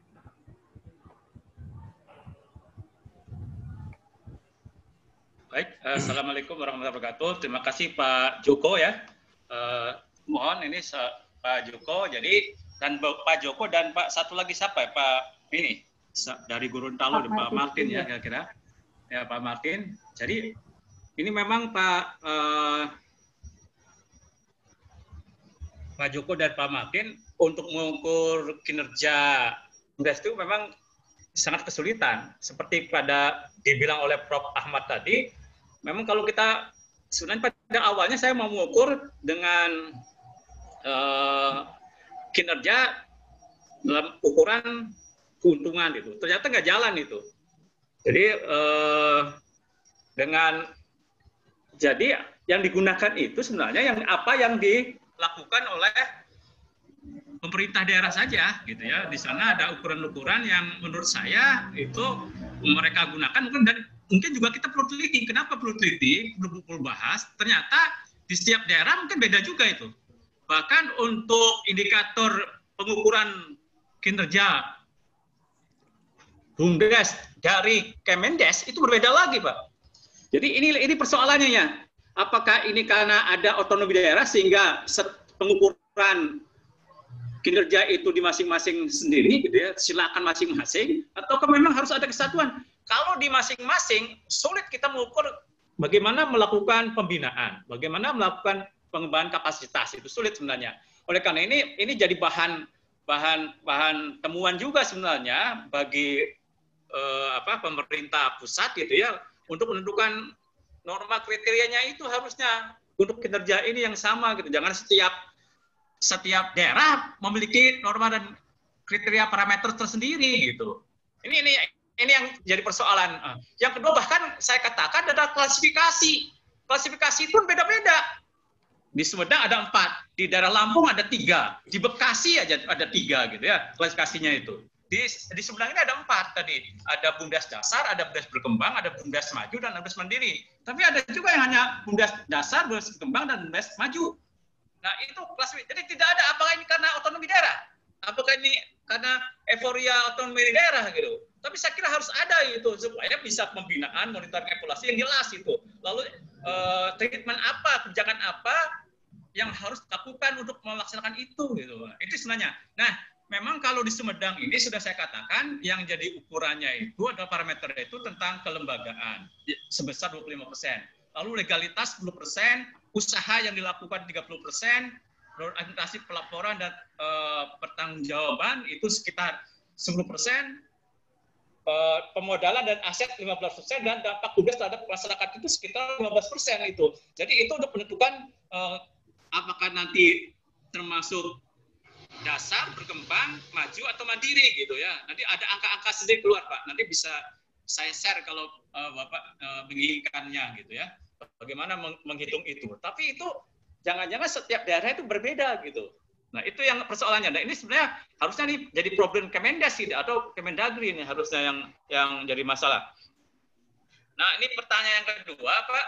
Memang di sana berkaitan dengan apakah penyuluhan, pendampingan, dan pengembangan. Tetap, Pak, pengembangan kapasitas itu 3, Pak. Seperti dikatakan Prof. Hamid juga, tadi ada kelembagaan, ketelaksanaan, dan SDM. Atau sistem, ya. Nah, ini memang saya berbeda pendapat dengan Pak, ada sedikit perbedaan sedikit ya, gitu ya, mengartikan kelembagaan dan ketelaksanaan dan SDM, tapi pada intinya sama lah gitu nanti ujung-ujungnya. Jadi itu untuk kelembagaan itu perlu juga penyuluhannya, Pak, gimana? Karena pada dasarnya dalam praktek itu di lapangan itu ternyata dikasihkan bintek, dikasihkan sosialisasi, diseminasi, gitu ya. Itu ya selesai aja. Ketika di lapangan gitu ya, itu ternyata tidak jalan, itu tidak bisa tuh. Perangkat desa dan pengelola di sana itu tidak bisa mau ngapain itu, harusnya nggak bisa. Oleh karena itu perlukan pendampingan dari Dinas Pemberdayaan Masyarakat dan Desa, gitu ya, untuk ke sana gitu, harusnya didampingi, gitu ya. Kalau nggak bisa apa-apa itu pas datang. Demikian bahkan satu lagi, misalkan yang sering disorot oleh Prof. Ahmad tadi, itu bagaimana menentukan jenis usaha saja. Itu yang paling sulit. Memulai usaha dari mana itu, makanya Prof. Ahmad tadi sudah banyak tata caranya, gitu ya. Tapi di lapangan itu menentukan jenis usaha itu susah. Nah, oleh karena itu sebenarnya di samping tadi seperti tadi harus misalkan tadi bagaimana kita jenis usahanya menjual pemandangan, nah, gitu ya, attention, perhatian. Itu gimana caranya? Ketika di lapangan itu nggak bisa itu. Makanya harus ada pendampingan. Nah, itu harusnya ke sana, Pak. Jadi tetap ini ya, ketelaksanaan misalnya, bagaimana cara mengoperasionalkan sehari-hari nih, Pak ya. Bikin pembukaan secara IT, nah, itu tidak bisa, gitu ya. Kalau kalau misalkan hanya dikasih seperti ini, gitu ya, dikasih seperti ini, tapi harus didampingi ke sana itu. Nah, itu maksudnya Pak. Jadi ketiga hal ini, penyuluhan, pendampingan, dan pemberdayaan itu memang fokus kepada masing-masing sebenarnya perannya, Pak. Ada kalau ke BUMDes dasar seperti apa, ke BUMDes berkembang seperti apa, ke BUMDes maju seperti apa, BUMDes mandiri seperti apa. Nah, itu harus ada. Jadi kalau maju dan mandiri lebih baik pemberdayaan, jangan lagi penyuluhan dan pendampingan. Bahkan untuk desa gitu, desa yang belum memiliki BUMDes ya perlunya penyuluhan gitu ya. Itu sebenarnya yang harus dilakukan gitu, sehingga masing-masing berbeda-beda. Saya kira itu yang bisa saya sampaikan. Terima kasih atas pertanyaannya. Assalamualaikum warahmatullahi wabarakatuh. Baik, untuk pertanyaan selanjutnya yang sudah tadi saya bacakan. Jadi BUMDes yang memiliki produksi sendiri itu banyak kesulitan yang memasarkan hasil produksinya. Nah, agar lebih luas terpromosi dan lebih luas terjual, ini bagaimana BUMDes ini bisa memperluas jaringan pemasarannya lebih cepat selain melalui via media sosial. Kebetulan pertanyaan masih dari Pak Joko. Ya, terima kasih Mbak. Jadi tadi di awal sebetulnya ada hal yang fundamental ya ketika permasalahan muncul. Jenis usaha apa dan sebagainya, makanya diperlukan itu ada mapping ya, pemetaan berkaitan dengan what do you have, apa yang Anda miliki di situ, kemudian kekuatan kita di mana dan sebagainya. Karena dari mapping itulah muncul strategi ya. Di dalam ekonomi kan ada 2 strategi kalau memang itu mau meningkat lah begitu ya atau terkenal. Satu istilahnya get the people in ya orangnya suruh datang ke desa itu gitu. Ya, misalnya kalau mau makan durian harus ke Medan misalnya begitu, atau makan duku harus ke Palembang, ya itu namanya get the people in. Jadi memang barangnya itu atau konsumsinya tetap dilakukan di desa itu, kita undang orang lain. Nah biasanya kan usaha-usaha berbasis wisata dan segala macam itu akan menarik get people in ke sana. Tetapi kalau usaha itu memang loose sifatnya, ya tidak terikat pada lokasi, pada geografis, pada segala macam, maka silahkan get the goods-nya out, itu barangnya keluar gitu. Nah, ketika kemudian 2 strategi dilakukan, tentu banyak memerlukan ekonomi informasi namanya. Nah, tadi saya katakan keuntungan zaman sekarang itu adalah adanya attention economic study ya, ekonomi perhatian. Jadi sesuatu bisa mudah viral ya dengan media dan segala macam. Tapi terlepas dari itu adalah ada uniqueness dari produk ataupun juga komoditas yang kita jual atau resource yang kita jual. Nah, saya sebenarnya orang yang tidak terlalu setuju dengan OVOP ya, One Village One Product, karena di Jepang pun tidak One Village One Product, dalam arti one product sebetulnya dia. Karena dia akan labil, ya akan cepat goyah ketika kemudian produk itu misalnya terkena goncangan market dan segala macam, maka struktur ekonomi akan menjadi rapuh gitu ya. Jadi cikal bakalnya one product, dia tidak one product betul di Jepang itu, karena dia ada produk yang kemudian juga yang menjadi unggulannya memang satu, tapi di backup oleh produk-produk yang lain. Nah, itu diperlukan juga strategifikasi ke arah sana. Jadi apa yang kira-kira diunggulkan di backup oleh produk-produk yang lain atau resource yang lain. Karena kalau mengandalkan betul-betul tadi one village product, ya ketika produk itu jatuh harganya di pasaran atau kemudian terkena COVID sekarang ini, porak-poranda kan desa itu gitu. Jadi diperlukan integrasi network tadi ya, jaringan antara satu produk dengan produk yang lain. Nah, makanya tadi di slide saya katakan ada complexity economic. Complexity economic nilai tambah sebenarnya, bagaimana kemudian even barang itu simple tapi dibuat nilai tambah, itu akan menjadi sesuatu yang sangat bernilai dan bernilai ekonomi tinggi ya. Saya sering ceritakan, saya pernah minum teh di Cina ya, di satu kawasan, tapi minum teh itu bisa 2 jam di sana. Harga tehnya sebetulnya cuma 10 yuan. Tapi saya bayar 100 yuan itu karena saya bayar dibayar untuk dongeng sebenarnya. Karena ketika saya minum teh itu didongengi, ini dari steaming, ini dari nasi, kok teh ini begini, teh ini begitu segala macam ya. Sehingga nilai tambahnya kompleks ekonomi ada di dongeng itu gitu ya. Harga tehnya cuma 10 yuan, tapi 190 yuan itu saya bayar dongeng, bayar culture dan segala macam. Nah, itulah saya katakan bagaimana meningkat nilai tambah strategi ya. Jadi banyak produk-produk kita di pedesaan kalau kita bungkus dengan seperti itu justru akan memberikan nilai tambah. Jadi kalau hanya menjual produknya memang sangat kecil ya, sangat murah. Tapi kita kemas dengan strategi marketing seperti itu ya, ditambah dengan dongeng, ditambah dengan segala macam. Dan itu banyak dilakukan di Cina, Vietnam. Ya. Kebetulan saya setiap bulan Maret ngajar di Vietnam di Nha Trang University ya. Namanya kalau orang Vietnam minum kopi itu ya bukan hanya minum kopinya, tapi bagaimana dongengnya dan segala macam. Misalnya jam 5 subuh pun mereka kafe udah rame gitu ya, karena budaya mereka seperti itu. Belum lagi kalau bicara yang lain. Jadi ini yang saya katakan tadi, bagaimana meningkatkan nilai tambah sehingga kenapa kopi Vietnam itu unggul dan desanya jadi maju dan segala macam.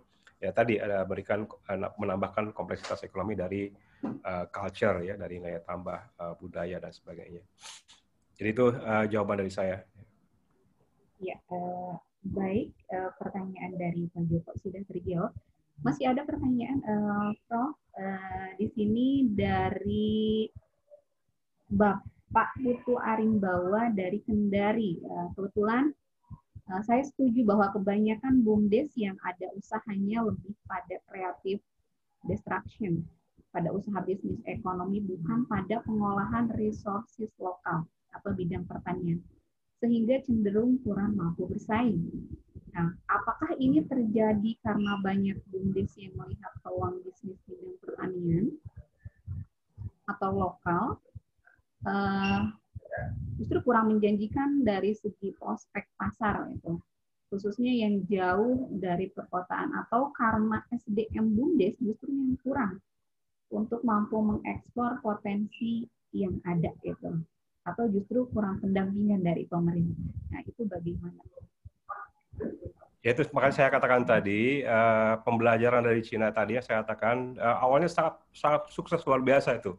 BUMDes sejak tahun 70-an dengan tahun 80. Silakan baca di internet ya bagaimana TVM di Cina itu sangat eksponensial pertumbuhannya.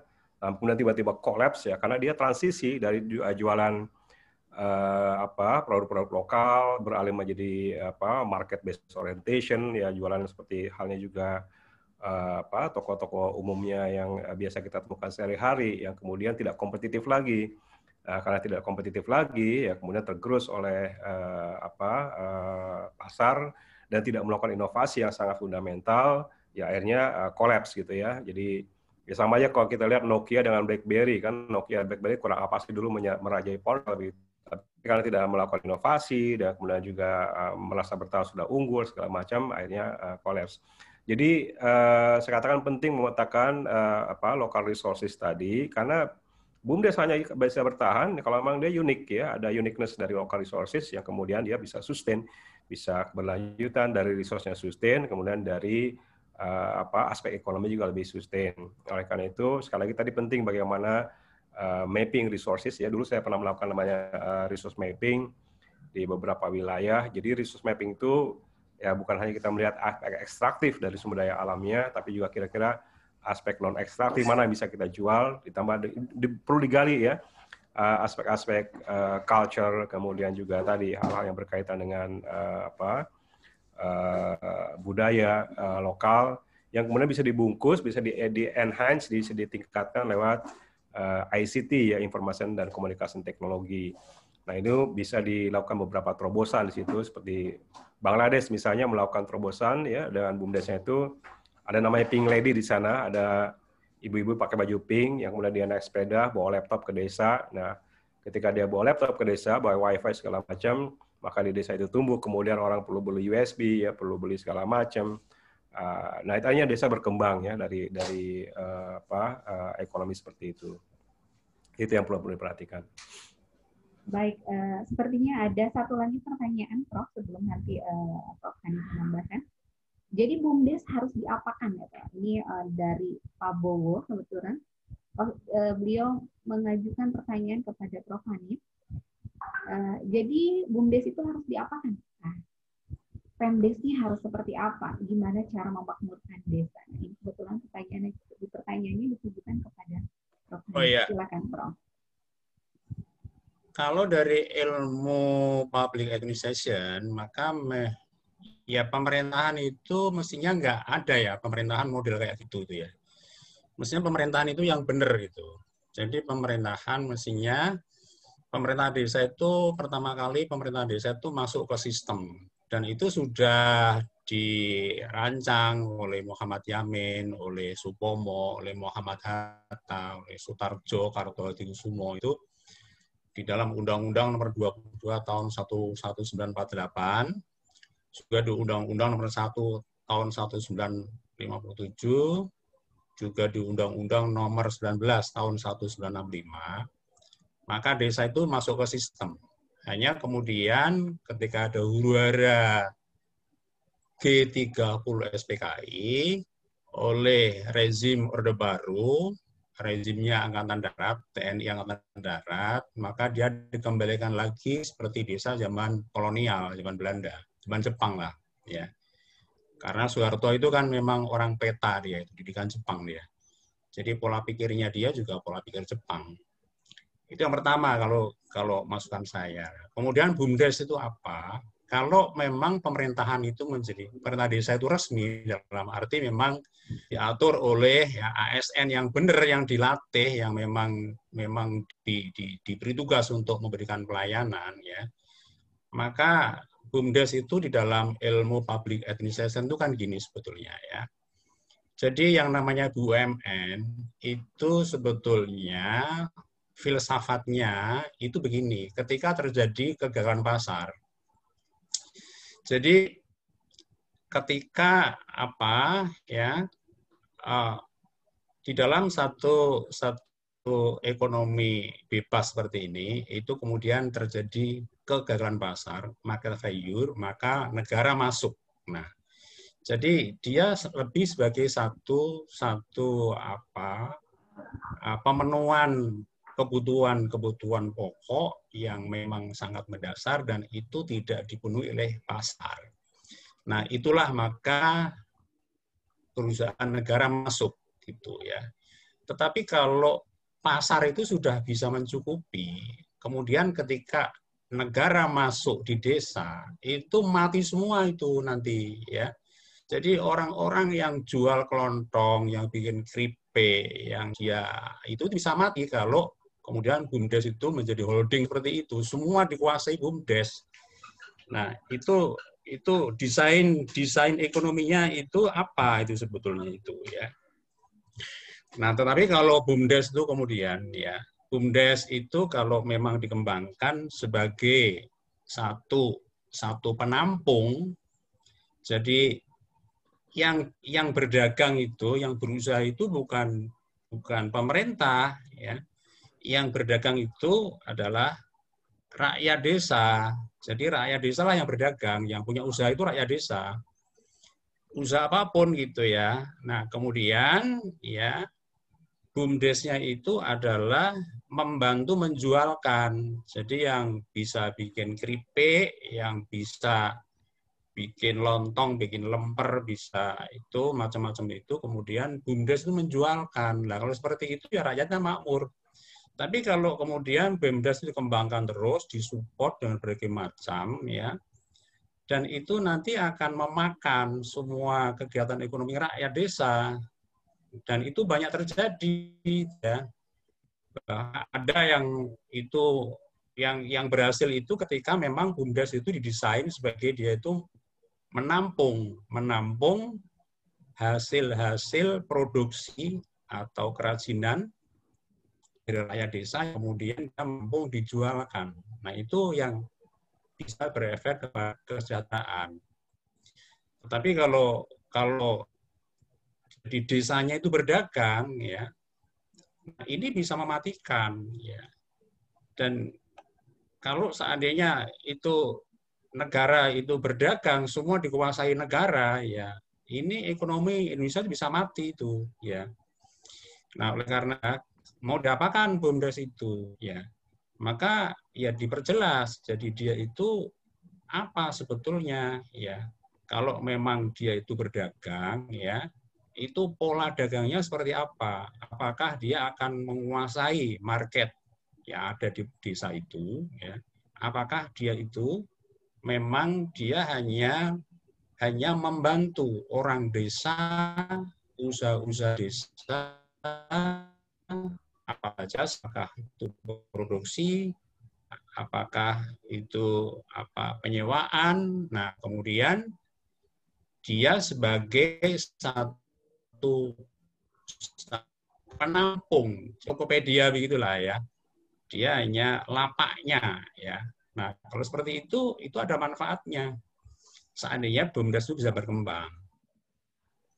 Ya, jadi tapi lagi-lagi ya memang pemerintah desa itu harus dibikin pemerintahan desa beneran. Kalau pemerintah desa seperti ini ya selamanya datanya begitu. Di Sukabumi, di mana di Sumedang ya, itu sama juga di Bogor kan. Jadi ada satu model namanya bedol desa ya. Jadi kalau di Bogor itu kan kalau ada kepala desa baru, maka semua perangkat desa yang lama ya, termasuk juga pengurus BUMDes itu dibuang semua. Jadi itu kayak seperti bikin kabinet baru begitu. Ya. Hari itu misalnya di kepala desa, terus dia maju tidak kepilih, yang terpilih misalnya Pak Maman ya, maka perangkat desa zamannya Pak Ucang itu dipecat semua, termasuk pengurus BUMDes ya. Nah, kemudian nanti yang kepala desa baru itu dia ngangkat lagi perangkat desa yang baru, bikin pengurus BUMDes baru lagi gitu.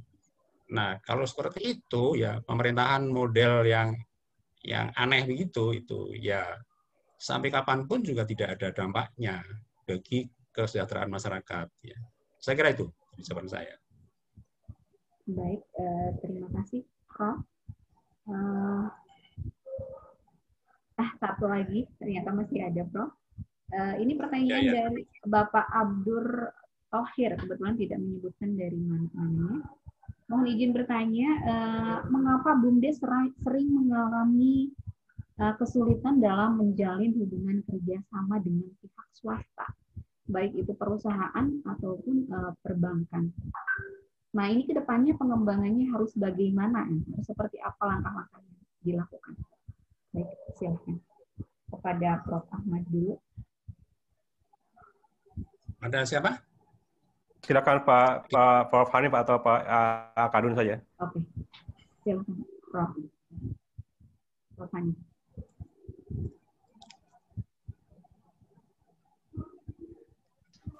Silakan Prof. Hamid, silakan Prof. Oh iya, jadi kan begini ya. Kalau kita bicara tentang sebuah usaha ya. Sebuah usaha itu kan ada ilmunya, ilmu ekonomi. Ilmu ekonomi itu gampangnya kan gini loh. Itu kan ngomong barang dan jasa yang langka. Nah, ketika barang dan jasa yang langka, tapi kalau nggak langka kan nggak perlu ada jual beli. Maka di situ kan kemudian ada orang, kemudian barang yang langka karena banyak yang butuh, ya kemudian terjadilah satu transaksi. Itu kemudian yang masuk itu banyak ya. Kalau itu menguntungkan, jadi di dalam public administration itu kan barang dan jasa itu kan dibedakan. Ada namanya public goods dan ada namanya private good, yaitu barang publik dan kemudian barang private, barang dan jasa private. Nah, kalau barang publik itu tugasnya negara. Ya, jadi seperti jalan raya misalnya ya, kesehatan itu tugasnya negara. Dan cirinya ada dua. Cirinya kalau itu barang dan jasa publik, cirinya dua. Ciri pertama adalah ya non-excludable.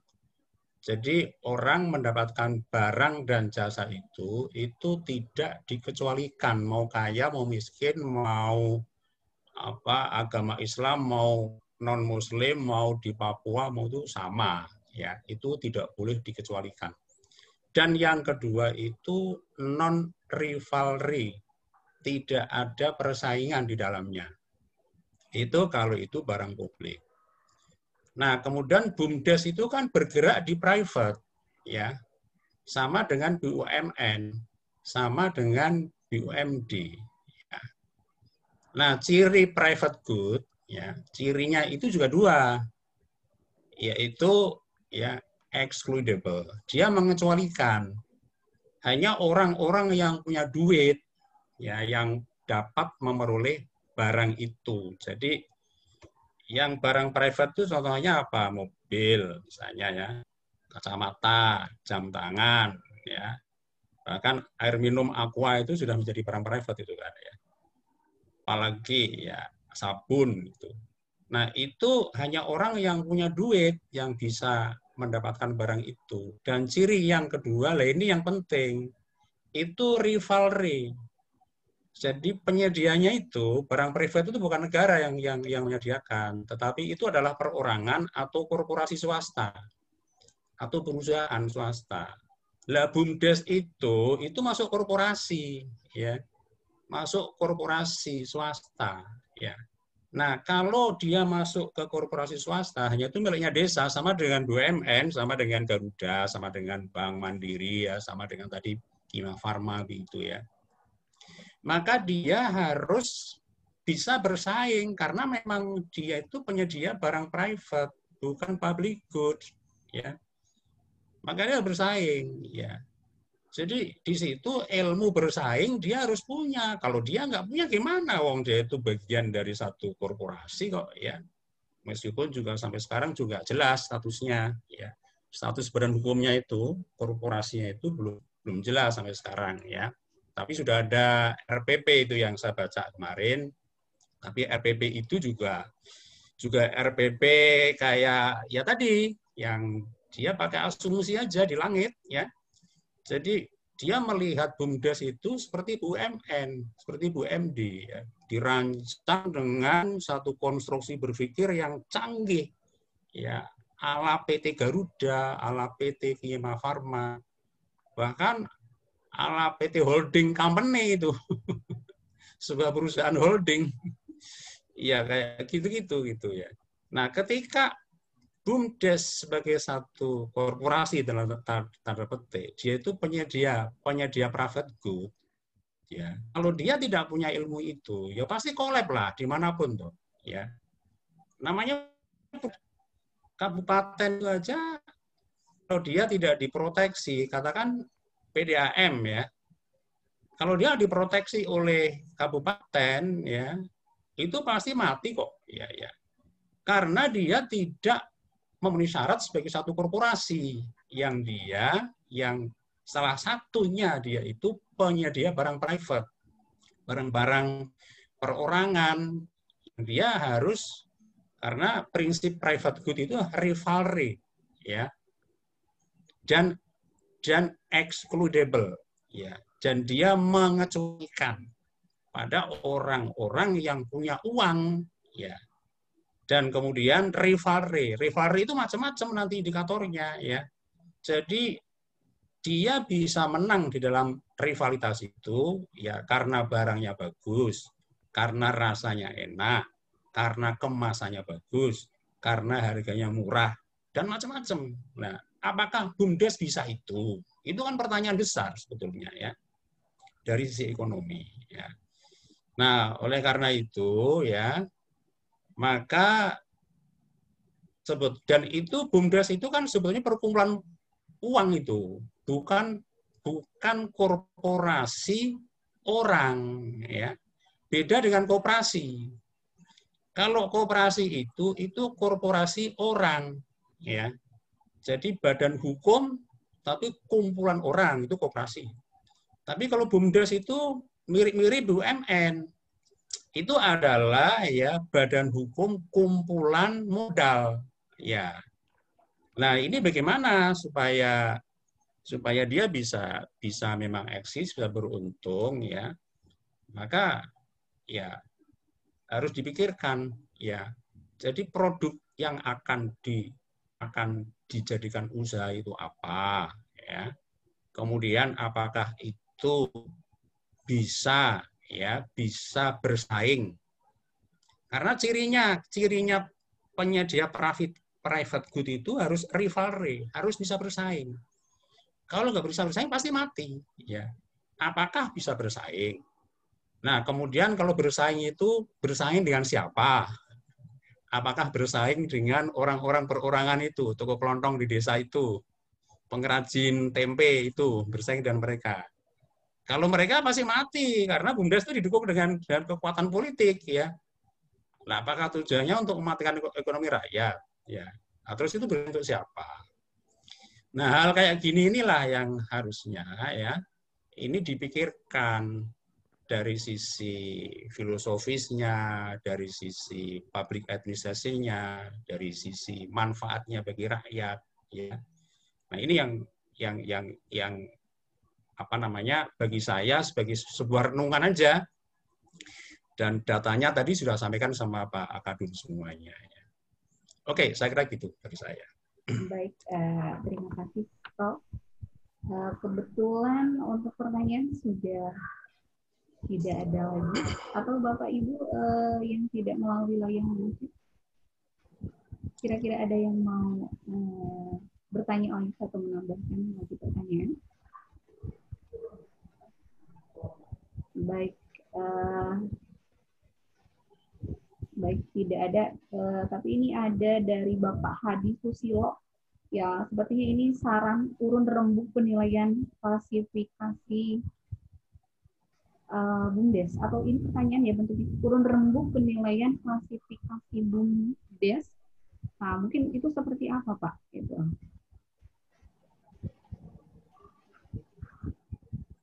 Halo? Terima kasih, Pak. Ya, silakan Pak Hadi. Terima kasih. Assalamualaikum warahmatullahi wabarakatuh. Waalaikumsalam warahmatullahi wabarakatuh. Lah ini tokonya BUMDes di Malang ini. Mas Adit. Atur nuwun, kita bisa bergabung di forum ini. Kita menarik banget untuk membicarakan BUMDes-nya. Karena apa? BUMDes saat ini setelah adanya lahirnya Undang-Undang Cipta Kerja bahwa BUMDes menjadi badan hukum. Memang seperti yang diungkapkan oleh Pak tadi ya, siapa tadi itu yang terkait tentang pengklasifikasian tadi itu. Akadun, Pak Dr. Akadun. Akadun ya. Ya. Kami memang membuat Pak itu terkait tentang apa namanya penilaian klasifikasi. Selain yang dibuat oleh teman-teman dari provinsi maupun Kementerian Desa. Kalau kami membuat itu memang kita bagi menjadi 3. Baru, berkembang, mandiri. Tapi hasil diskusi kami dengan teman-teman itu menjadi 4. Baru, berkembang, maju, menjadi mandiri. Terkait pengklasifikasinya memang kita ada, mulai dari regulasinya, kelembagaan, juga nilai surplusnya dari ekonominya, dividen ke arah pendapatan asli desanya. Saya tahu kalau dari teman-teman yang lain gimana yang berkembang di wilayah yang lain ya, kabupaten lain maupun provinsi lain. Saya kira itu. Memang untuk bicara BUMDes memang wah banyak ya. Kalau apa namanya? Kalau di Malang yang maju jumlah BUMDes berapa dia? Kalau di Malang ini masih Pak data Mas Danit. Belum masih kita diskusikan aja ini apa pengklasifikasian ini. Insya Allah ya tahun depan lah mulai awal Januari nanti baru kita turun ke masing-masing BUMDes. Memang untuk BUMDes sendiri kan juga terbagi ya, badan usaha milik desa, yang satunya juga badan usaha milik desa bersama. Itu kan juga dinaungi dalam Undang-Undang Nomor 6 Pasal 92 kalau nggak salah itu, saya lupa. Kalau BUMDes bisa mendirikan desa maupun desa-desa dapat mendirikan badan usaha.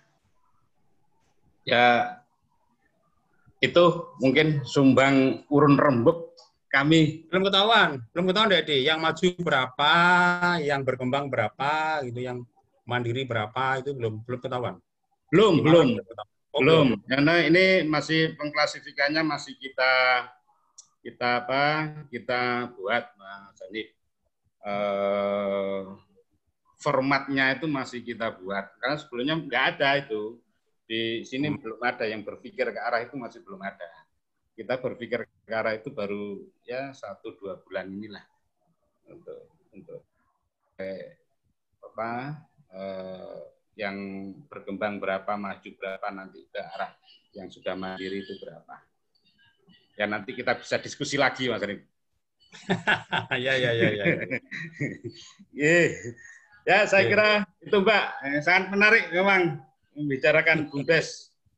Kalau BUMDes diarahkan ke arah yang lebih modern seperti diibaratkan tadi ya, pesawat dengan gerobak ya. Ya, nyuper gerobak, nyuruh pesawat ya pasti nggak bisa lah. Pasti nggak bisa itu. Ya, saya kira itu. Oke, ada lagi. Ya, baik, terima kasih untuk urun rembuknya Pak Hadi Susilo. Baik, tidak ada lagi sepertinya para narasumber pertanyaan dari para peserta FGD. Baik, untuk selanjutnya Bapak Ibu, yaitu kesimpulan dari hasil akhir FGD kita kali ini kepada Bapak Dr. Hanti Akadun.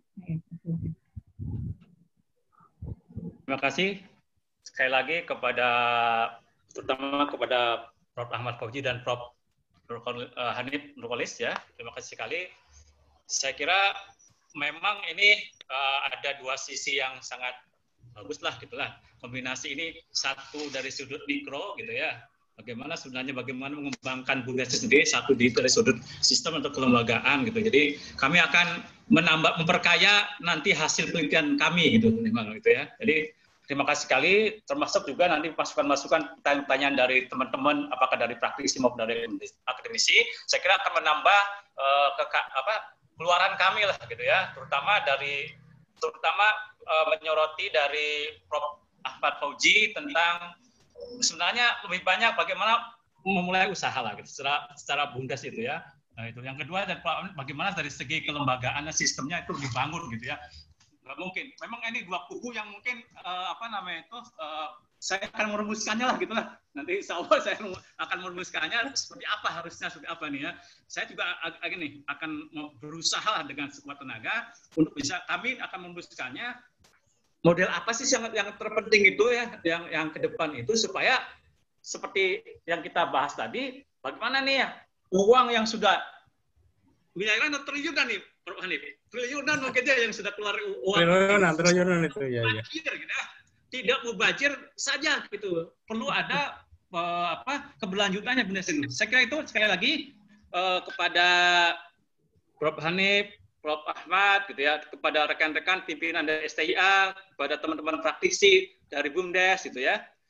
Saya ucapkan terima kasih. Sayang sekali tidak ada kehadiran dari unsur pemerintah, padahal kami sudah mengundang dari unsur pusat sudah diundang gitu ya, tapi mungkin ada kesibukan yang lain sehingga tidak hadir saya lihat. Terima kasih. Assalamualaikum warahmatullahi wabarakatuh. Waalaikumsalam warahmatullahi wabarakatuh. Baik, Bapak dan Ibu, alhamdulillahirabbil alamin, acara FGD pada hari ini sudah selesai. Semoga yang menjadi diskusi kita pada hari ini dapat bermanfaat, khususnya bagi pengembangan BUMDes di masa yang akan datang dan secara luas pembangunan di negara Indonesia. Kami selaku panitia mengucapkan terima kasih banyak, khususnya kepada para narasumber, kemudian juga pimpinan FTIA 11 April Sumedang, termasuk juga para peserta FGD hari ini. Terima kasih yang sebanyak-banyaknya atas partisipasi dari Bapak Ibu. Akhir kata, mohon maaf atas segala kekurangan kami. Saya tutup billahi taufiq wal hidayah. Wassalamualaikum warahmatullahi wabarakatuh. Waalaikumsalam. Saya pamit Pak Kadun, Pak Anip, dan semua. Monggo, Prof. Ahmad ya. Waalaikumsalam warahmatullahi wabarakatuh. Terima kasih Pak Kadun. Terima kasih Prof. Hani. Ya, Pak, sama-sama. perlu difoto dulu nggak buat dokumentasi panitia? Boleh. Oh, boleh ya. Mohon Bapak Ibu untuk menyalakan dulu videonya untuk saya foto terlebih dulu. Ya.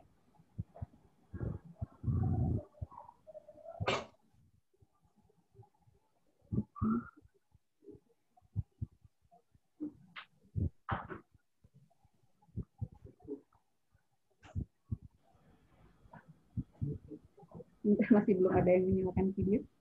Beberapa lagi.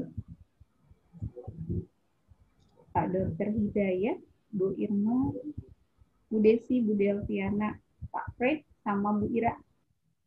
Satu lagi ini tidak merimen namanya. Iya. Iya. Baik. Oke Pak Haris, boleh dibuka Pak videonya Pak. Ya. Baik. 1, 2, 3.